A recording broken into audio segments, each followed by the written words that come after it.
할렐루야. 아멘. 우리 좌우에 계신 분들하고 인사합니다. 너무 잘 오셨습니다. 네, 감사합니다. 자, 오늘 예담 생활 가꾸기, 오늘 시간은 죄책감이라고 하는 주제를 가지고 우리 함께 말씀을 나누고 은혜를 나누도록 하겠습니다.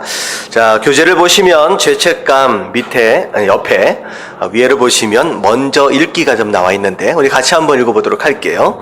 다 같이 시작. 사탄은 우리 마음에 하나님의 형벌을 생각나게 하고 하나님은 그분의 교정과 치유를 생각나게 하신다. 하나님의 질책은 우리를 건설하기 위함이며 사탄의 지켜 세움은 우리를 파멸하기 위함이다. 사탄은 우리를 낙담케 하며 하나님은 우리를 고무시키는 분이다. 자, 그래서 우리가 인생을 살다 보면 죄를 지을 수 있죠. 쓰러질 때가 있고 자빠질 때가 있습니다. 자, 그런 상황 가운데 마치 만화 영화를 보면 요즘 영화는 그런 영화가 없죠. 옛날 영화를 보면 딱 뭔가를 딱 했을 때 옆에 천사가 하나가 나타나가지고 뭐라고 속삭속삭 거리고, 이쪽에는 시뻘건 마귀 한 마리가 나타나가지고 속삭속삭 거린 다음에 둘이서 얘기를 듣고서 결정하는 그런 만화 혹시 보신 적 있으세요? 있던 것 같아요. 옛날에 그런 얘기들. 근데 하나님께서 똑같은 상황 가운데서 하나님께서 우리 삶 가운데 뭘 생각나도록 하시느냐, 그리고 사단이 우리 삶 가운데 무엇을 얘기하고 있느냐라고 하는 것에 대한 분명한 차이가 있다라고 하는 것입니다. 근데 우리가 죄를 지을 때마다 사단은 항상 우리 마음 가운데 어떤 마음을 자꾸 인식하도록 만드냐? 하나님의 형벌. 죄 지으면 혼날 것에 대해서만 생각을 하도록 한다는 거죠. 하지만 하나님께서는 매를 드시는 이유가 뭐예요? 맞아서 아파라 라고 하는 게 아니라 목적이 뭐예요? 그것을 통하여 교정되어지고 치유되어지고 회복되어질, 변화되어질 것들에 대한 것들을 하나님께서 이제 목적을 가지고 말씀하고 계신다라고 하는 것입니다. 심지어 밑에 보면 하나님의 질책은 우리를 어떻게 한다? 건설한다. 파지티브, 좋은 방향으로 우리 삶을 세워가는 것에 있다라고 한다면, 오히려 사단은 우리에게 죄의식을 통하여 우리로 스스로 뭐 하도록 만드느냐? 무너지도록, 파멸하도록 만든다라고 하는 것이죠. 전혀 똑같은 상황에 대해서 끌고 가는 방향 자체가 다르다라고 하는 것입니다. 심지어는 어떤 일이 있을 때 사단은 낙담하도록 만듭니다. 야, 네가 그렇지 뭐. 네가 뭐 잘해본들 어쩔 수 없지 라고 하는 그런 낙담을 주는데, 하나님께서는 우리에게 용기와 힘을 주신다라고 하는 거죠. 괜찮다. 다음엔 저 잘하면 되지 않느냐라고 하는 그런 힘과 능력들을 주신다라는 것이죠. 자, 그래서 옆에를 보면, 자, 위에 그래서 볼 때 범죄한 후 당신에게 주로 드는 마음은 하나님이 주시는 것입니까? 아니면 사단이 주는 겁니까? 라는 질문이 나와요. 어떨 때, 죄를 지었을 때 어떤 마음들이 자꾸 드느냐라고 하는 것이죠. 자, 오늘은 이런 것과 관련해서 이제 죄책감에 대해서 좀 살펴보도록 하겠습니다. 자, 1번을 보면, 1번 제목 한번 읽어볼게요. 시작. 범죄했을 때 사탄이 주는 마음. 자, 범죄를 했을 때 사단이 우리에게 어떤 마음들을 주느냐, 세 가지로 좀 살펴볼 텐데요. 자, 사단에게 있어 가장 신나는 일은 우리가 뭐 하는 거? 죄를 짓는 것이다 라는 거죠. 사단이 제일 좋아하는 거예요. 그래서 우리가 살다가 죄를 지을 때 누가 가장 좋아하겠느냐라고 하는 걸 생각한다면 우리가 이런 내용들을 생각할 볼 필요가 있다는 거예요. 사단은 너무 좋아한대요. 그 이유가 무엇이냐? 죄가 사단에게 들어올 틈과 회방할 기회를 주기 때문이다 라는 거죠. 우리가 죄를 지으면 사단이 어떻게 된다는 거예요? 사단이 우리 삶 가운데 들어올 틈을 준다는 거죠. 기회를 제공한다라고 하는 것입니다. 그래서 제가 자주 드는 예들 가운데 하나가 뭐냐면, 쓰레기가 있으면 항상 뭐가 꼬여요? 파리가 꼬입니다. 파리를 쫓아내려고 하면 뭘 치우면 돼요? 쓰레기를 치우면 돼요. 자, 우리 인생의 죄는 마치 쓰레기와 같습니다. 쓰레기가 없으면요, 파리가 올 이유가 없다라는 거죠. 근데 자꾸 우리 인생 가운데 쓰레기를 들여놓는 순간 사단은 들어올 빌미가 생기는 것입니다. 그래서 자꾸 우리 삶 가운데 그 쓰레기와 더불어 함께 사단이 이제 침투에 들어오게 된다라고 하는 것이죠. 그래서 우리가 죄를 짓는다라고 하는 것은 사단으로 말미암아 우리 삶을 관여할 수 있는 빌미를 제공하는 것이나 다름이 없다라고 하는 것이에요. 자, 그래서 이런 기회를 노리는 사단은 아래 마음들로 우리를 얽어매어 종처럼 이끌어 가게 됩니다. 그래서 세 가지, 사단이 주는 세 가지 마음들을 함께 살펴보도록 하겠습니다. 자, 첫 번째가 합리화하는 마음입니다. 합리화하는 마음. 자, 그래서 죄를 짓고 나면 사단은요, 그건 극히 사소한 일이야. 에이, 별거 아니었어. 괜찮아. 라고 얘기한다는 거예요. 별로 해로울 것도 없는데 뭐 한 번 정도 해서 그렇게 심각한 거 아니야. 라고 하면서 뭐 누가 다치기라도 했냐 하면서 여러 가지 이유를 가지고 합리화해 간다. 라고 하는 거죠. 그리고 세 번째 뭐라 그래요? 누구나 그렇게 하고 있어. 다른 사람들도 다 그렇게 살아가고 있어. 너라고 별 수 있는 게 아니야. 적당히 그렇게 사는 게 인생이야 라고 하면서 저지른 죄들에 대하여 별것이 아닌 것처럼, 괜찮은 것처럼, 다 그래도 되는 것처럼 여러 가지 논리들을 펴가면서 합리화시킨다 라고 하는 것입니다. 자, 그게 죄를 합리화하는 것입니다. 그래서 이 같은 합리화에 익숙한 사람은 갈수록 대담해져서 자기만 죄를 지을 뿐 아니라 다른 사람들도 죄를 짓도록 적극적으로 옹호하고 퍼뜨리는 일을 하게 됩니다. 그래서 처음에 조그만 죄를 지으면요, 콩닥콩닥 마음에 띄어요. 자, 그러다가 이 합리화에 성공을 하면요, 그 정도의 죄를 짓는 것에 대하여 더 이상 마음이 뛰지를 않는 상태가 됩니다.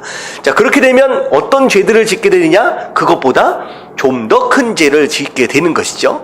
그리고 나서 또 그것에 대한 합리화를 성공을 하게 되면 그것에도 가슴이 뛰지를 않습니다. 그래서 어느 정도 이게 1년, 2년 몇 차례 진행되어지게 되면 웬만한 죄를 지어서는 마음도 뛰지도 않고 내가 죄를 지었다라고 생각하지도 않는 상태까지 간다라고 하는 것이죠. 근데 중요한 것은 여기에 머무르는 게 아니라는 거예요.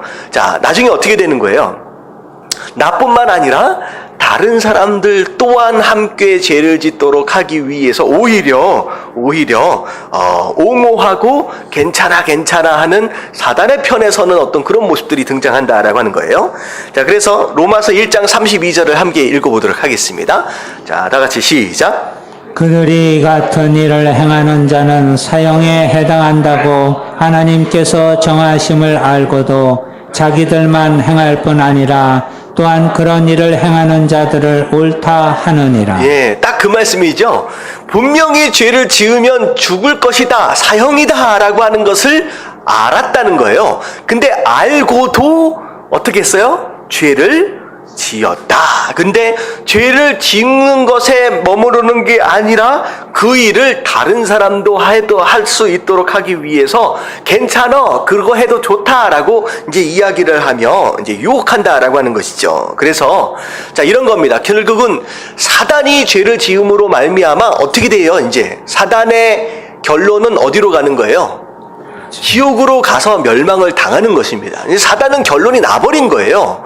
근데 중요한 건 뭐냐면 사단이 자기가 지옥에 가서 멸망당할 것을 알고 있기 때문에 자, 혼자 가는 것을 이제 냅두지 않는다는 거죠. 그래서 자기와 더불어 함께 갈 존재들을 찾고 있는 겁니다. 그래서 어찌되었든 유혹하고 어찌되었든 이제 여러 가지 술수를 동원을 해서 함께 갈 자들을 찾는다라고 하는 것이죠. 그래서 바로 그런 본성들이 우리 안에도 나타날 수 있다는 거죠. 나 혼자만 죄 짓는 게 아니라 다른 사람들도 함께 죄 짓도록 만드는 이런 형태. 이게 결국은 무엇에서부터 시작되느냐? 내가 지은 죄를 합리화하는 것에서부터 시작된다라고 하는 것입니다. 자, 이런 상태는 굉장히 이제 심각한 상태가 되는 것이죠. 그리고 웬만해서는요, 어떤 말씀을 듣고 어떤 경고를 듣는다라고 할지라도 깨달아지지가 않아요. 말씀을 들어도 지금 내 얘기하는구나 뭐 이런 생각도 안 들어요. 이미 마음 가운데 뭘 해버렸느냐? 수많은 합리화의 성공함으로 말미암아 이미 마음 가운데 뭘 입은 거예요? 그 굳은 살이 아예 배긴 거죠. 굳은 살이 배겨가지고 웬만해서는 깨닫지 못하는 상태가 가버린 상태입니다. 이게 가장 심각한 상태라고 생각하면 될 것 같아요. 자, 근데 첫 번째는 가장 심각한 상태고요. 이 두 번째는 그래도 조금 나은 상태가 되는 거예요. 조금 나은 상태. 자, 2번이 무엇이냐? 다 같이 시작. 그릇된 죄책감. 자, 그나마 뭐라도 들기 시작했어요?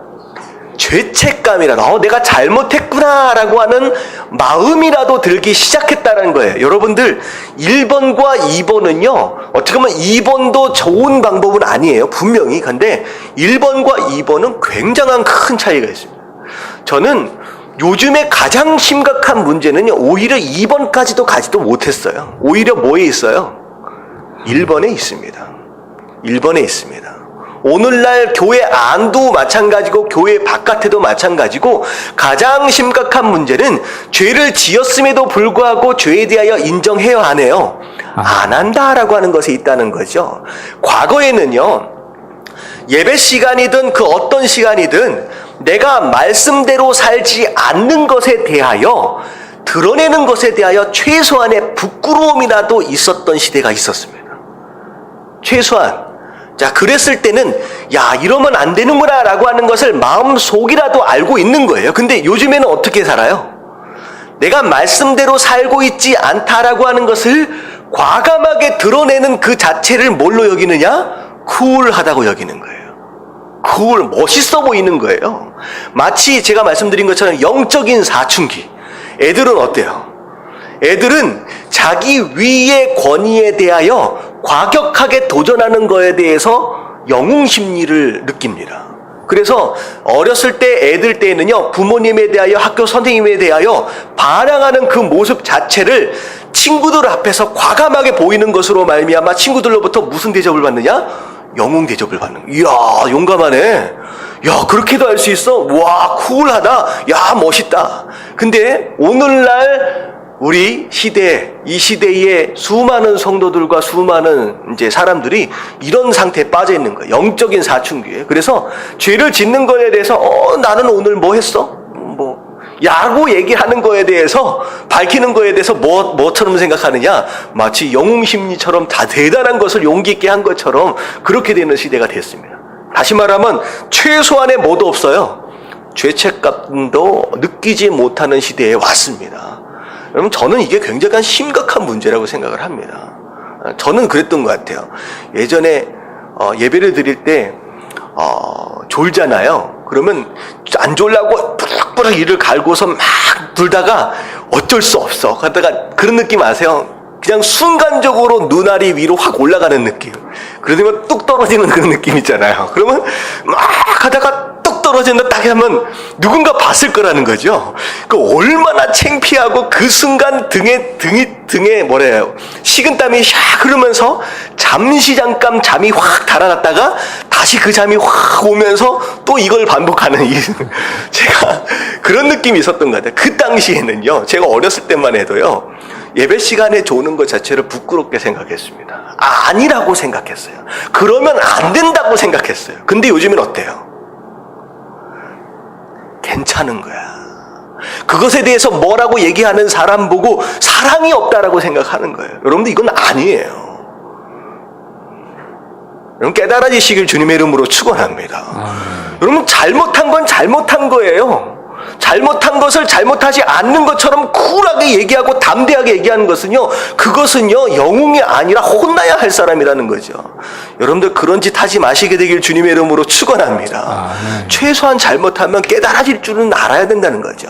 근데 그 깨달아졌다라고 하는 것 자체가 오버하면 뭐가 되어진다? 그릇된 죄책감이 되어질 수 있다는 거예요. 심지어 이것마저도 하나님께서 주시는 마음은 아니다라는 거죠. 그래서 그 다음 단계로 한번 넘어갈게요. 자, 보면 사단이 제대로 된 신자에게 즐겨 심어주는 마음은 그릇된 죄책감이다. 누구에게 심어주는 마음? 신자. 그 앞에 제대로 된 신자래요. 그나마 죄 안 짓고 열심히 믿어보려고 하는 그 신자들에게 심어주는 마음이 어떤 마음이냐?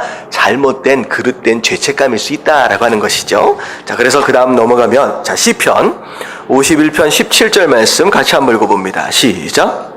내가 또 들으니 하늘에 큰 음성이 있어 이르되 이제 우리 하나님의 구원과 능력과 나라와 또 그의 그리스도의 권세가 나타났으니 우리 형제들을 참수하던 자 곧 우리 하나님 앞에서 밤낮 참수하던 자가 쫓겨났고. 자, 맨 뒤에 부분에 보니까 우리 형제들을 참소하던 자, 곧 우리 하나님 앞에서 밤낮 참소하던 자가 쫓겨났다. 누구에 대한 내용이냐? 사단에 대한 내용입니다.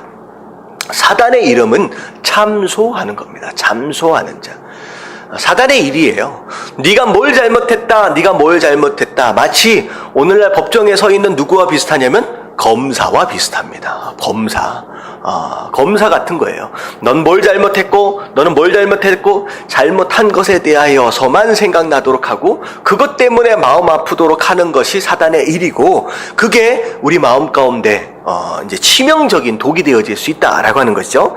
자, 그래서 밑에를 보면 사단은 우리의 죄에 대해 우리의 양심에 끊임없이 고발합니다. 자, 중요한 단어가 양심입니다. 양심. 뭐에다가 계속 고발해요? 양심에 대하여 끊임없이 고발한다는 거예요. 근데 성도는요, 죄책감이 아니라 뭘 느껴야 되느냐? 죄의식을 느껴야 됩니다. 죄책감과 죄의식은 다른 거예요. 죄를 짓고 나서 죄책감이 들었다라고 하는 것은 죄에 대하여 뭐가 찔림을 받은 것이냐? 양심이 찔림을 받은 겁니다. 근데 죄의식은 뭐가 찔림을 받은 것일까요? 퀴즈입니다. 죄책감은 양심의 찔림을 받은 것이고 죄의식은 뭐가 찔림을 받은 것일까요? 자, 뭐가라고 얘기하면 좀 어려울 수 있을 것 같아요. 제가 힌트를 줄게요. 누가 찔림을 받은 걸까요? 내 안에 계신 성령 하나님입니다. 자, 이게 완전히 다른 얘기예요. 자, 죄를 지었어요. 자, 양심의 찔림을 받으면 그게 죄책감이 됩니다. 하지만 죄를 짓고 난 뒤에 누가 찔림을 받으면 내 안에 계신 성령 하나님이 찔림을 받으면 그때는 어떻게 돼요? 그걸 성경에서 뭐라고 얘기를 해요? 성령 하나님이 뭐 하신다? 우리가 죄를 지을 때마다 내 안에서 근심하신다라는 거죠. 근심하신다. 자, 성령 하나님이 근심하게 되는 상황을 우리가 인식하는 것 자체를 뭐라고 얘기하느냐? 죄의식이라고 얘기를 합니다. 죄책감과는 전혀 다른 얘기죠. 자, 죄의식을 느끼면 그때는 성령 하나님이 어떤 마음을 주세요? 죄를 짓지 않을 수 있는 능력과 믿음과 힘들을 주시는 가운데 회복할 수 있는 기회들이 생기는 거예요. 하지만 양심에는 그런 능력을 줄 수 있는 힘이 있습니까? 없습니까? 양심은 우리가 그 죄를 극복할 수 있는 힘과 능력을 줄 수 있는 힘이 없습니다. 그냥 죄책감에 빠져버리는 것이죠. 그래서 성도는요, 양심의 찔림을 받는 게 아니라 누가 느끼는 거예요? 내 안에 계시는 성령 하나님이 죄에 대하여 근심하도록 되어지는 것으로 인하여 죄의식을 느끼고 그것으로 말미암아 죄를 이길 수 있는 힘과 능력 가운데 그것을 하나님의 힘으로 능력으로 돌파해 가는 것입니다. 그게 이제 성도와 성도가 아닌 자들의 이제 차이죠. 자, 그래서 이 사단은 끊임없이 성령 하나님이 아니라 양심에 계속 끊임없이 고발하여 찔리도록 한다. 그래서 그 다음에 뭐냐면 하나님의 용서에도 불구하고 우리를 속이고 정죄합니다. 분명히 회개했어요. 하나님 잘못했습니다. 다시는 죄짓지 않겠습니다. 라고 회개했음에도 불구하고 야, 네가 뭐 회개했다라고 해서 네가 죄인인데 죄인이 아닌 줄 아느냐 라고 별 말들로 우리를 속이고 있다는 거죠. 자, 그 결과 자신은 결코 용서받을 수 없는 죄인이며 하나님께서 결코 자신의 기도를 들어주시거나 자기를 사용하지 않을 것이라고 부정적인 확신을 갖게 합니다. 그래서 양심이 찔리게 되고 그게 죄책감이 되어버리면요, 오히려 어디로 가버리냐? 무기력함으로 가버립니다. 나는 아무짝에도 쓸모없는 존재다. 나는 아무것도 할 수 없는 존재다라고 무기력함으로 빠져버리게 되는 것이죠.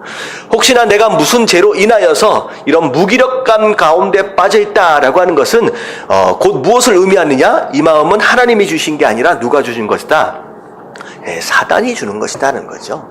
하나님이 주는 마음은 그런 마음이 아니에요. 죄에 대하여 절망하고 실망하고 낭망하고 나는 아무짝에도 쓸데없다라고 하는 그런 마음을 주시는 분이 하나님이 아니다라는 거죠.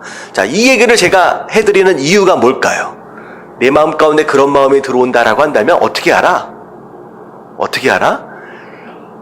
하나님이 주시는 마음이 아니다라고 하는 걸 알고 빨리 뭐라 그럴까요? 이제 쫓아내야 된다는 거예요. 그런 마음은 사단이 주는 마음이다라고 알아야 될 필요가 있다라고 하는 것이죠. 자, 이게 두 번째가 그릇된 죄책감인데 그나마 조금 제대로 살아보려고 노력하는 성도들 안에 있어지는 모습입니다. 자, 그 다음에 3번이 뭐냐면 더 거룩하게 살아보려고 애쓰는 사람들에게 오는 그 마음이에요. 자, 3번이 뭐냐면 그릇된 대가 지불입니다. 자, 죄책감에 머물러 있지 않는 거예요. 그 죄를 지은 것에 대하여 누가 해결하려고 애를 쓰는 거예요? 내가 스스로 해결할 수 있다라고 생각하고 그것을 시도해 보는 것이죠. 자, 그것 또한 죄에 대하여 올바른 반응이 아니다라고 하는 것입니다. 자, 그래서 밑에를 보면 자, 같이 한번 읽어볼게요. 죄책감에 시작. 죄책감에 빠진 신자들에게 사탄이 주는 마음은 스스로 자기 죄에 대한 대가를 지불하고 다시는 범죄하지 않으므로 하나님과 화해하겠다는 마음입니다. 어떻게 보면 그 방법이 좋아 보일 수도 있습니다. 자, 여기까지만요. 자, 죄책감에 빠지는 순간 내가 스스로 죄에 대하여 대가를 지불해 보겠다. 그리고 스스로 다시는 죄를 짓지 않겠다라고 이를 악물고 버티는 거예요. 그리고 나서 죄를 안 지으면 하나님과 깨어진 관계가 어떻게 될 수 있을 것이다. 화해되어질 수 있을 것이다 라고 하는 막연한 기대를 거는 것이죠. 자, 이게 과거 중세시대 때 활발하게 일어났었던 그 수도원 운동과 같은 것입니다. 어때요? 예수 그리스도를 영접하고 나니까 세상에 살다 보니까 이게 죄 안 짓고 살기가 너무 어려운 거예요. 그래서 어떻게 작정을 한 거예요? 세상을 떠나자. 그래서 산속에 들어가가지고 예수 믿는 사람들끼리만 모여서 농사 짓고 이것저것 하고 살면 그 사람들끼리 모이면 죄 안 짓고 살 수 있지 않을까, 최대한 거룩하게 살고 있을지 않을까라고 노력하고 기대를 하는 것이죠. 스스로의 거룩함을 스스로 이뤄보려고 하는 자기 의의로 가득 차 있는 것이었습니다. 하지만 자기네들끼리 한번 모아 봤는데 거기서도 죄를 짓지 않고 살 수 있었느냐? 아니었다는 거죠. 예수 믿는 사람들끼리만 모여가지고 산속에 들어와서 그러고 살았음에도 불구하고 어떻게 됐어요? 똑같이 죄를 지을 수밖에 없는 자기 자신을 발견할 수밖에 없었습니다. 근데 중요한 건 뭐냐면 어떻게 해야 돼요? 포기해야지. 내 힘으로 되는 게 아니구나 라고 하는 걸 인정하고 거기에서 내려놔야 되는데 어떻게 하기 시작했어요?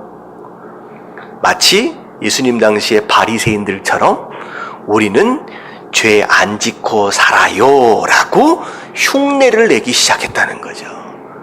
이게 심각한 거예요.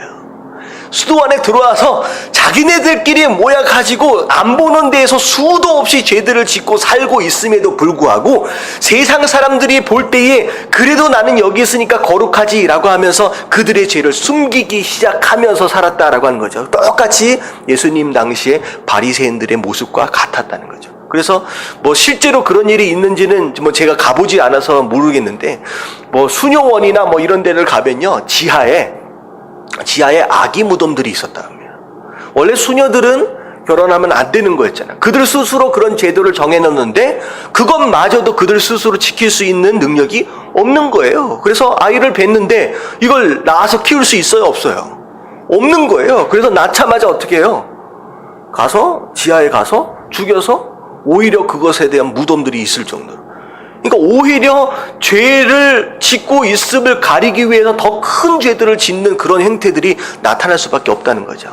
그래서 결국은 어떻게 됩니까? 죄에 대한 대가를 스스로 지불해보고 스스로 거룩하게 살려고 하는 노력 자체가 잘못된 착각에서 온다는 거죠. 심지어 이 마음 또한 누가 주는 거다? 사단이 주는 거예요. 네가 할 수 있다라고 믿는 거죠. 자, 그래서 밑에를 보면 그러나 시작.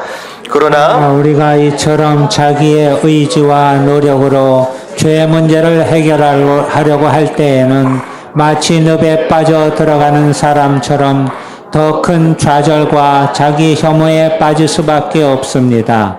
사실 이 같은 생각의 근저에는 자기 의와 교만이 들어 있습니다. 네. 내가 죄의 문제를 해결할 수 있다라고 하는 그 착각 자체가 곧 자기 의이며 교만한 마음이다라고 하는 것이죠.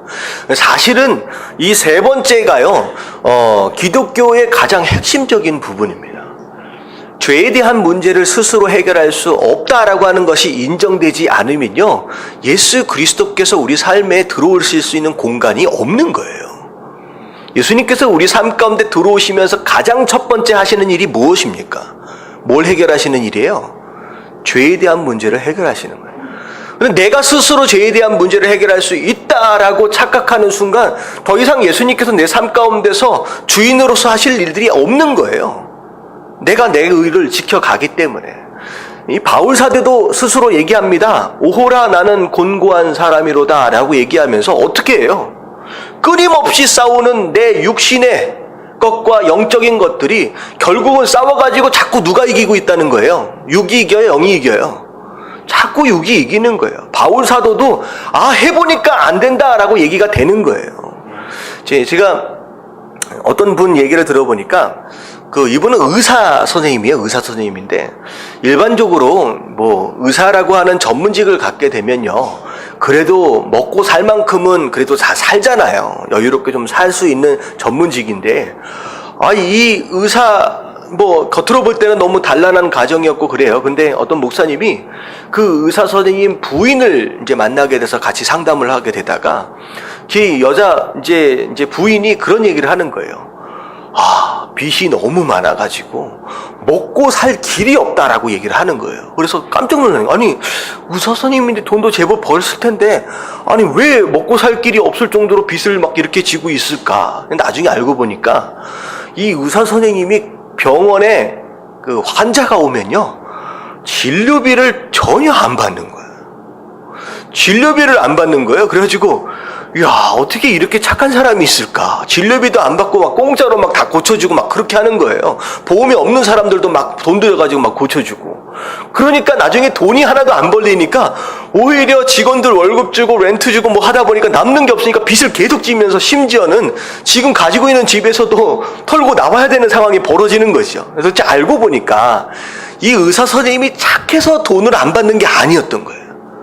나중에 알고 보니까 무슨 일이 있었느냐, 그 의사 선생님이 나중에 의사가 되기 전에 학창 시절 때 누군가에게 굉장히 큰 죄를 지었다는 거예요. 그래서 그 친구가 심지어 그것 때문에 심지어 목숨을 잃게 된 거예요. 그러니까 자기 때문에 내 친구가 목숨을 잃었다라고 하는 것이 뭐로 자리를 잡았느냐, 마음 가운데 죄책감으로 자리를 잡은 거예요. 그래서 내가 의사가 되어지고 이렇게 되어지는 모든 것들이 어떻게 보면 내 친구의 목숨으로 바꾼 것이다, 내가 억울하게 내가 가지고 온 것이다, 막 이렇게 느껴지는 상황이 되니까 이 의사 선생님이 뭐 하기 시작했느냐, 그 죄책감을 뭘로 풀기 시작했어요? 착한 선행을 많이 하면 그 안에 있는 죄책감이 해결되지 않을까라는 마음 가운데 이 죄책감을 해결하기 위해서 계속 선행을 하면서 돈을 안 받고 했던 거죠. 물론 겉으로 볼 때 착한 사람이었다라고 느낄 수도 있었겠지만 이건 정상적인 모습은 아니었다는 거죠. 과연 그 사람이 많은 선행을 했다라고 해서 그 죄책감이 사라질 수 있었을까요? 없었다라고 하는 것이죠. 많은 사람들이 이런 것들로 스스로의 죄책감을 극복해 보려고 애를 쓰는 사람이 있습니다. 죄를 짓고 나서 잘못한 것을 해결해 보기 위해서 좀 더 착한 일을 하고 좀 더 선하게 살면 그것에 대하여 문제가 해결되어질 수 있을 것처럼. 근데 심지어 이 마음 또한 하나님께서 주시는 마음, 건강한 마음은 아니다라고 하는 거예요. 혹시 이런 마음 가지고 계신 분들은 여러분들 빨리 그 마음을 빨리 포기하시고 던져버리시게 되길 주님의 이름으로 축원합니다. 우리가 해결할 수 있는 문제가 아닙니다. 죄에 대한 문제는. 자, 그런데 이제 2번이, 자, 과연 죄를 지었을 때 하나님께서 주시는 마음은 어떤 마음이냐라는 거죠. 하나님께서 주시는 마음. 자, 첫 번째 1번을 보면 통회하는 마음입니다. 통회하는 마음이에요. 자, 사단이 주는 첫 번째 마음하고 완전히 이제 반대가 되는 마음이겠죠. 사단은 어떤 마음을 줬어요? 죄를 짓고 나면 합리화한다라고 했잖아요. 괜찮아. 적당히 그렇게 살아도 돼. 다들 그렇게 살아. 라고 얘기하는 그런 합리화하는 마음이 드는데, 하나님께서 주시는 마음은 어떤 마음이냐? 죄에 대하여 회개하는 마음입니다. 통회하는 마음이에요. 하나님은 먼저 우리가 하나님께서 죄를 미워하시는 것처럼 우리도 죄를 미워하고 진심으로 아파하기를 원하십니다. 죄에 대하여 아파할 수 있어야 된다는 거예요. 적당히 지나가는 게 아니라 또 내가 또 죄를 지었구나 라고 마음 아파할 수 있는 최소한의 죄책감이 아니라 뭐라고요? 의식을 갖기 원한다라고 하는 것이죠. 자, 그래서 시편 51편 17절 같이 한번 읽어볼게요. 시작. 하나님께서 구하시는 제사는 상한 심령이라. 하나님이여 상하고 통회하는 마음을 주께서 멸시하지 아니하시리이다. 자, 하나님께서 구하시는 제사, 하나님께서 받으시는 제사는, 예배는 무엇이냐? 상한 심령이래요.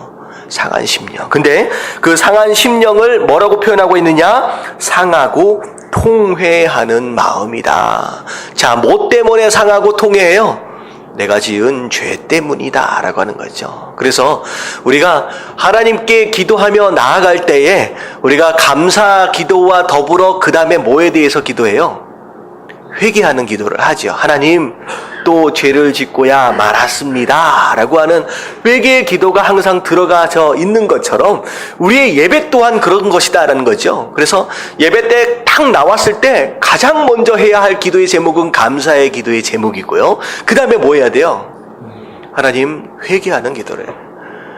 하나님, 거룩한 하나님 앞에서 하나님, 또 죄를 짓고 살 수밖에 없었습니다. 하나님 용서해 주시옵소서 라고 하는 어떤 그런 회개, 내 죄에 대하여 상하고 통회하는 그런 마음들이 우리 삶 가운데 있어야 된다는 거죠. 근데 많은 성도님들이 제가 말씀드렸잖아요. 지난주에 하나님에 대한 이미지를, 어떤 하나님에 대한 이미지를 가지고 있다? 마음씨 착한 할아버지. 마음씨 착한 할아버지에 대한 이미지를 가지고 있는 거예요. 사랑의 하나님이라고 하는 간단한 명제 하나만 두고서 그냥 하나님 전체를 마음씨 착한 할아버지예요. 그냥 적당히 올라타도 괜찮고요. 적당히 수염 잡아당겨도 하나님께서 뭐 하세요? 참아주시리라고 여기는 그런 하나님으로 여긴다는 거죠. 근데 사실 하나님은 그런 분이 아닙니다. 우리가 예수님께서 달리신 십자가 사건을 우리가 보면요, 그 하나님이 죄를 얼마나 미워하시느냐라고 하는 것에 대한 내용이 십자가예요. 죄를 지으면 심지어 누구까지도, 그분의 아들까지도 어떻게 된다는 거예요? 십자가에 못 박혀 돌아가시는 순간 하나님이 등을 돌려버리시는 거예요. 심지어 누구까지도? 하나님의 아들까지도. 죄는 그렇게 무서운 겁니다. 그러니까 십자가에 매달려 계시는 예수 그리스도를 볼 때 예수님이 얼마나 아프셨을까, 너무 아프셨을까라고 하는 연민의 정을 느끼라는 게 아니에요. 저게 죄를 지었을 때 받는 심판의 두려움이라는 거예요. 근데 우리 신도들은, 우리 성도들은 거기에 대해서 너무 무감각해. 다 용서받았지라고 하면서 어떻게 해요? 죄에 대하여 적당히 섞여 사는 그런 모습들. 뭐라고 얘기를 하느냐? 아니라는 거야, 아니라는 거. 자, 그래서 상한 심령, 진짜 죄를 지었을 때 하나님께서 미워하시는 그 죄에 대한 것처럼 우리도 그런 마음을 가지고 회개할 수 있어야 된다라고 하는 것입니다. 자, 그래서 밑에를 좀 볼게요. 죄를 사랑하는 자는, 시작. 죄를 사랑하는 자는 결코 죄에서 승리할 수 없으며 죄로 인해 고통해 보지 않은 사람은 죄가 얼마나 값비싼 대가를 요구하는지 알지 못합니다. 그러나 하나님이 주시는 통해는 우리를 정죄하기 위함이 아니라 이미 받은 용서를 깨달음으로 하나님을 더 깊이 신뢰하게 하는 데 목적이 있습니다. 이것이 하나님이 주시는 바른 죄책감입니다. 자, 이 죄책감을 죄의식이라고 바꿔주시면 됩니다. 이제 죄책감이 아니라 스스로 책망하는 게 아니잖아요. 죄의식입니다. 바른 죄의식입니다. 자, 그래서 우리가 몇 단계로 좀 생각을 하면요, 회개는 두 가지 종류의 회개가 있어요. 자, 첫 번째는 우리가 예수 그리스도를 영접하는 순간 하는 회개입니다. 자, 그것은 무엇과 직결적으로 관련되어 있느냐? 우리가 구원을 받는 것과 관련이 있습니다. 그래서 예수님을 영접하는 순간, 예수님을 믿는 순간, 하나님, 내가 죄인입니다. 예수님, 내 죄를 용서하여 주시옵소서, 내 죄를 씻어 주시옵소서라고 예수님과 그리고 하나님과의 관계 맺음, 화해되어 깨어진 관계를 회복하는 첫 번째 구원의 단계에서 있어지는 회개입니다. 그 회개는 반드시 있어져야 하죠. 자, 근데 그 회개가 되어지는 순간 하나님께서는 어떤 죄를 용서하시느냐? 모든 죄를 다 용서하시는 거예요. 다시 말하면 과거뿐만 아니라 현재와 미래에 있는 모든 죄들 다 용서하신다는 거죠. 첫 번째 회개는 그런 겁니다. 근데 구원을 받고 나서 모든 죄가 다 용서를 받고 났어요. 그러면 그 다음에는 회개하실 필요가 없느냐라는 거죠. 반복적으로 오늘도 죄를 짓고 살았거든요. 근데 그 다음에 대해서는 죄를 지었는데 회개할 필요가 없느냐? 회개할 필요가 있어요, 없어요? 자, 있지요. 여기 계속 회개하라 그러잖아요. 근데 왜 회개를 하라 그럴까요? 회개하지 않으면 어떻게 될 것 같아요? 여기에 대한 회개는 회개하지 않으면 구원을 받지 못한다, 용서를 받지 못한다에 대한 개념이 아닌 거죠. 이미 하나님은 다 모든 죄를 용서하셨기 때문에 상관이 없습니다. 하지만 용서를 받았음에도 불구하고 오늘 지은 죄에 대하여 또 회개해야 하는 이유는 무엇이냐? 회개하지 않으면 어떤 일이 벌어지냐? 분명히 하나님은 나를 용서하셨는데 내가 하나님이 뭐해지기 시작해요? 불편해지기 시작해. 이게 핵심입니다. 첫 번째 회개는 구원에 대한 내용이에요. 그것으로 말미암아 모든 죄가 다 용서를 받은 것이고 끝난 겁니다. 근데 다 용서함을 받았지만 끊임없이 하나님께 회개하며 나가야 하는 이유는 뭐냐면 그 죄에 대하여 회개를 하지 않는 순간 하나님이 되게 불편해져요. 그리고 하나님과의 거리가 점점점 멀어집니다. 그리고 하나님 앞에 기도가 어떻게 돼요? 죄를 짓는 순간 회개를 안 하면 기도가 막혀요. 기도가 잘 안 됩니다. 결국은 분명히 용서함을 받았음에도 불구하고 죄의 대가를 그냥 스스로 지불하게 되는 상황이 벌어지는 거죠. 그래서 하나님 뭐라고 말씀하시냐? 너는 이미 죄를 용서함 받은 자로서 그 죄에 대한 대가를 지불하는 장소 안으로 들어가지 말고 어떻게 하라는 거예요? 나와라는 거죠. 그게 바로 반복적으로 짓는 죄에 대한 회개입니다. 그걸 하면 용서의 하심에 대한 확신과 더불어 하나님과의 관계가 더 가까워질 수 있다는 거죠. 그래서 두 번째 되어지는 회개는 하나님과의 친밀감을 위한 회개입니다. 두 번째는 하나님과의 친밀감이 있는 회개예요. 자, 여러분들 이 내용은요, 이게 굉장히 중요한 신학적인 이야기예요. 여러분들 이 개념이 정확하게 서 있지 않으면요, 이단으로 빠집니다. 그래서 마치 어떤 사람은요, 회개하지 않으면 뭐 한다? 지옥 간다 라는 주장하는 이단들이 있습니다. 여러분들 여기에 대한 개념을 제대로 성립하지 않으면 나중에 끝까지 죄책감 가운데 빠져 있는 경우들이 있고요. 잘못된 교리들에 빠질 수 있는 가능성이 있다는 거죠. 자, 그래서 우리가 매일매일 죄에 대하여 회개하는 이유는 뭐냐면 구원을 위한 것이 아니라 하나님과의 친밀감을 위한 것이다. 그 친밀감으로부터 멀어지게 되는 순간 우리는 죄책감에 빠져버리게 되고 수렁으로 가는 거죠. 그래서 끊임없이 회개하며 나아가는 바로 그런 모습이 바로 바른 죄의식이다 라고 얘기를 하는 거예요. 자, 그게 첫 번째 통회하는 마음입니다. 자, 두 번째, 자, 두 번째. 자, 십자가를 의지함입니다. 십자가를 의지함. 자, 뭐에 대한 내용에 반대되는 내용이냐? 사단이 주는 마음 가운데 3번 있었잖아요. 그릇된 대가 지불. 어떻게 하려고 했었어요? 죄 지은 다음에 누가 해결하려고 했었어요? 내가 해결할 수 있다라고 착각하는 거, 그건 잘못된 것이지만 하나님께서 주시는 마음은 내가 해결하도록 애를 쓰는 게 아니라 누구를 붙잡는다? 예, 십자가를 붙잡는다. 예수님을 의지한다라고 하는. 하나님, 내가 이 죄에 대한 문제를 스스로 해결할 수 없습니다라고 하나님께 맡기는 바로 그런 모습이죠. 자, 그래서 밑에를 보면 당신이 진정으로 참회한 후에도 계속 죄책감에 시달린다면 그것은 사단의 속임수입니다. 우리가 갚아야 할 대가는 아무것도 없습니다. 하나님은 이미 우리의 죄의 대가를 십자가로 다 갚으셨습니다라는 거죠. 내가 갚을 필요가 없다라는 거예요. 우리가 십자가를 붙드는 순간 우리가 더 이상 갚아야 할 죄에 대한 대가는 없다. 자, 그래서 골로새서 2장 14절 다 같이 읽어볼게요. 시작. 우리를 거스리고 불리하게 하는 법조문으로 쓴 증서를 지우시고 제하여 버리사 십자가에 못 박으시고. 자, 우리를 거스리고 불리하게 하는 법조문으로 쓴 증서를 어떻게 하셨다? 지우셨다. 무효화시켰다, 무력화시켰다라고 하는 거죠. 그리고 그 모든 죄에 대한 것을 어떻게 해버렸어요? 십자가에 못 박아버렸다라고 하는 것이죠. 자, 이것에 대한 내용이요, 이 다음 장을 넘어가면 스토리로 좀 나와 있습니다.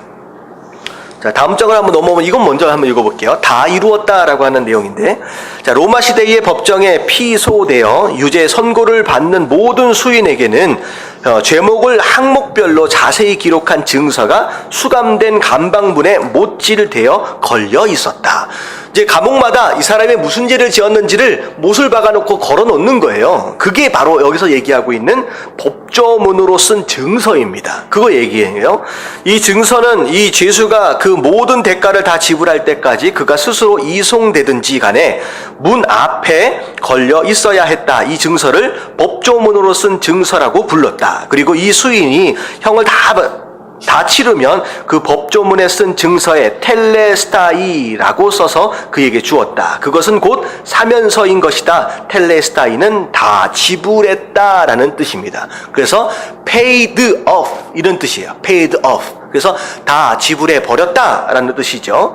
자, 그래서 범죄한 우리 앞에 모든 법조문으로 쓴 증서가 걸려 있다. 사단은 그것을 밤낮 우리를 괴롭히고 정죄하고 참소한다. 그런데 예수님은 우리의 삶에 걸려 있는 이 법조문으로 쓴 증서들을 다 걷어 자기의 몸에 직접 지시고 십자가에 못 박히셨다. 그리고 영혼이 떠나기 전에 마지막으로 부르짖으셨다. 텔레스타이. 다 이루었다. 전부 다 지불해버렸다라는 뜻입니다. 우리의 법조문으로 쓴 증서가 요구하는 대가를 주님이 직접 다 갚으신 것이다. 살인죄와 간음죄에 빠져 깊은 자책에 시달렸던 경험이 있던 다윗은 이 진리를 깨닫고 다음과 같이 노래하고 있다. 다 같이 시작. 여호와여, 주께서 죄악을 감찰하실진대 주여 누가 서리이까. 그러나 사유하심이 주께 있음은 주를 경외케 하심이니이다. 하나님 앞에 서 있으면 모든 죄가 다 드러난다는 거예요. 어찌 누가 담대하게 하나님 앞에 설 수 있겠습니까? 죄인인 우리는 그럴 수 없습니다. 하지만 어떻게 하셨다는 거예요? 그러나 사유하셨다라고 하는 것은 다 용서해 주셨다라고 하는 거예요. 없는 걸로 치워주셨다는 거죠. 그렇기 때문에 우리가 하나님을 경외할 수밖에 없다라는 것입니다. 여호와께서 자신의 죄를 항목별로 일일이 기록해 두고 그것을 살피시고 계신다면 그는 결코 하나님 앞에 설 수 없었을 것이다. 하지만 자신에게서는 도저히 갚을 수 없는 그 죄값들을 주님이 이미 지불하셨음을 발견한 그의 깊은 경외심으로 하나님을 찬양할 수밖에 없다고 고백하는 것이다. 밑에 한번 같이 한번 읽어봅니다. 시작. 우리는 우리의 힘으로 법조문으로 쓴 증서를 치울 수 없다. 그러나 우리 앞에는 더 이상 법조문으로 쓴 증서가 존재하지 않는다. 우리의 법조문으로 쓴 증서에는 다 이루었다는 십자가 혈서가 쓰여져 있다. 우리를 거스리고 불리하게 하는 법조문으로 쓴 증서를 지우시고 제하여 버리사 십자가에 못 박으시고. 자, 이 말씀입니다. 그래서 더 이상 우리가 과거에 지은 죄든 어떤 죄들이든 우리가 우리에게 죄책감을 주거나 그것에 대하여 우리가 갚아야 할 필요가 없다라고 하는 것이죠. 무엇을 붙들 수 있다라고 한다면 십자가를 붙들 수 있다라고 한다면 그럴 이유가 없다라고 하는 것입니다. 자, 그래서 옆에로 보면 예수님의 십자가를 철저히 의지하고 그것만을 자기의 공로로 삼는 것이 바로 대가 지불입니다. 그래서 십자가로 대가를 지불해 가는 거예요. 지불한 거지요. 그래서 더 이상 죄책감에 사로잡힐 필요가 없다라고 하는 것입니다. 그래서 두 번째는 하나님께서 주신 마음이 뭘 의지한다? 십자가를 의지한다라고 하는 것입니다. 자, 세 번째 이제 사단을 어떻게 해야 되느냐? 대적해야 합니다. 사단을 대적함. 자, 범죄했을 때 우리가 가장 먼저 저주하고 대적해야 할 대상은 누구냐? 사단이다라는 거죠. 사단. 자, 그래서 야고보서 4장 7절 다 같이 읽겠습니다. 시작. 그런즉 너희는 하나님께 복종할지어다. 마귀를 대적하라. 그리하면 너희를 피하리라. 네, 마귀를 대적하라라고 하는 말씀하시는 거예요. 그러면 어떻게 한다? 마귀가 너를 피할 것이다. 그래서 제가 한번 말씀드렸잖아요. 등치 큰 개가 앞에 딱 있으면 어떻게 하라고요? 눈을 딱 노려보면서 피하지 말고 있어라는 거예요. 그러고 나서 어떻게 해요? 기회가 되면 엉 하고 지으면 개가 어떻게 해요? 깨갱하고 도망간대요. 저도 들은 얘기입니다. 그렇다고 함부로 하지 마십시오. 개는 안 돼요. 앞에 있는 자가 자기를 두려워하는지 두려워하지 않는지를 안 돼요. 근데 십자가를 붙들고 있는 우리 모든 죄를 용서함 받았다라고 한다면 더 이상 죄에 대하여서도 사단에 대해서도 두려워할 필요가 있어요, 없어요? 없어야 된다는 거죠. 그래서 어떤 마음이어야 되느냐? 사단에 대하여 두려워하지 마십시오. 죄에 대하여 두려워하지 마십시오. 물론 그렇다고 죄를 막 지어라 라고 하는 것은 아니지만 그것에 대한 두려움을 우리가 마음속에 품는 순간 사단은 오히려 그걸 올무 삼을 수 있다라고 하는 것이죠. 그래서 오히려 우리를 더 어렵게 만듭니다. 그래서 하나님께서 뭐라고 말씀하시냐? 그들을 두려워하지 말라. 오히려 담대하게 대적해봐라. 그러면 내 뒤에 계시는 예수 그리스도로 인하여 오히려 그들이 우리를 어떻게 할 것이다? 피할 것이다 라고 얘기를 하시는 거죠. 여러분, 죄를 두려워하지 마십시오. 또 죄를 짓고야 말았구나 라고 아파할 수는 있지만 회개하면 또 어떻게 되는 거예요? 또 용서하시는 거예요. 여러분, 죄에 대하여 두려워할 필요가 없이 오히려 담대하게 대적하며 싸울 필요가 있다라고 하는 것입니다. 그래서 그러면 너희를 피할 것이다 라고 얘기를 합니다. 자, 밑에는 같이 한번 읽어봅니다. 사단은 시작. 사탄은 우리로 범죄하여 하나님을 떠나도록 부추깁니다. 그리고는 곧바로 우리에게 잘못된 죄책감을 주어 헤어나올 수 없는 자기 혐오에 빠지게 하는 비열한 존재입니다. 우리가 이 사실을 깨닫고 예수의 이름으로 대적할 때 사탄은 수치를 당하고 물러가게 됩니다. 죄에 대하여 우리가 어떻게 반응하느냐라고 하는 것, 심지어 반복되어지는 죄가 있다라고 할지라도 그 죄에 대하여 우리가 어떤 의식들과 어떤 반응을 보이느냐, 그것이 굉장히 성도 안에서 중요하다라는 거죠. 자, 그래서 이게 왜 중요하냐면요,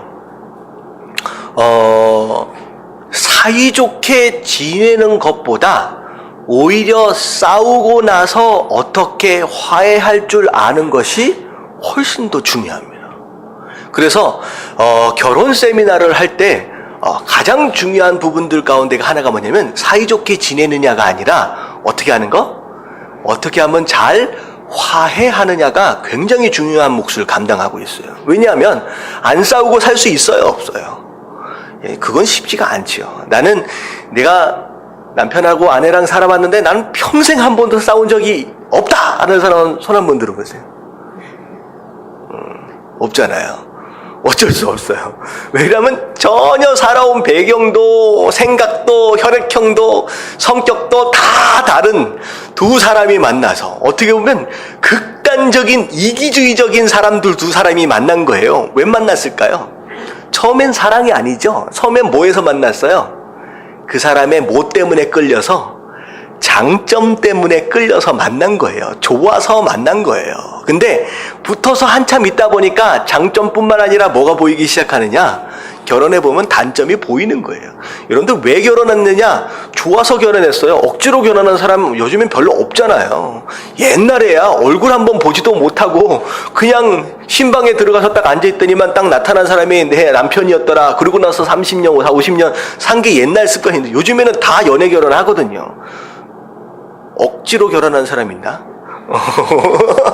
다 서로 좋아서 결혼을 해놓고선 근데 이상하게 싸울 수밖에 없는 게 우리 인간의 한계예요. 어쩔 수 없어요. 근데 중요한 건 뭐냐면 사이좋게 지낼 때는요, 사이좋게 지낼 수 있어. 근데 문제가 생겨서 한번 싸우고 나서 어떻게 될 수 있다는 거예요? 화해하는 방법을 모르면 그냥 그걸로 깨져버리는 거예요. 그래서 제가 아는 어떤 부부는요, 정말로 싸우는 꼴을 못 본 것 같아. 정말로 사이좋게 지내고 정말로 화목한 가정인데 딱 한 번에 이혼하게 되더라고요. 어떻게 화해할 줄을 모르는 거야. 근데 진짜 목사님들도 그렇고 붙어가지고 그걸 화해시켜 보려고 얼마나 애를 썼는데 이게 화해가 안 되고 그냥 딱 깨져버리더라고요. 중요한 건 뭐냐면 싸우지 않겠다, 잘 사이좋게 지내보겠다라고 하는 노력보다 훨씬 더 중요한 건 뭐냐면 싸우고 난 뒤에 어떻게 화해하느냐가 더 중요합니다. 이 얘기를 말씀드리는 이유가 뭐냐면 여러분들 죄를 짓지 않겠다라고 하는 결단보다 더 뭐가 중요해요? 죄를 짓고 난 뒤에 내가 어떻게 해야 하느냐라고 하는 것을 아는 게 훨씬 더 중요하다는 거예요. 왜? 우리는 어쩔 수 없이 뭐 할 수밖에 없어요.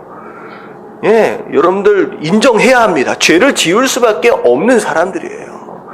저도 마찬가지예요. 저는 특별하게 뭐 제가 이제 교회 안에 있으면서 뭐 크게 무슨 죄 짓고 다닐 일들이 없잖아요. 근데 제가 이제 참 마음이 아픈 것은 뭐냐면 누군가와 함께 이야기를 하고 대화를 나누고 하는 가운데 그런 마음이, 야, 내가 좀 이때 이렇게 얘기를 했었으면 좋았을걸.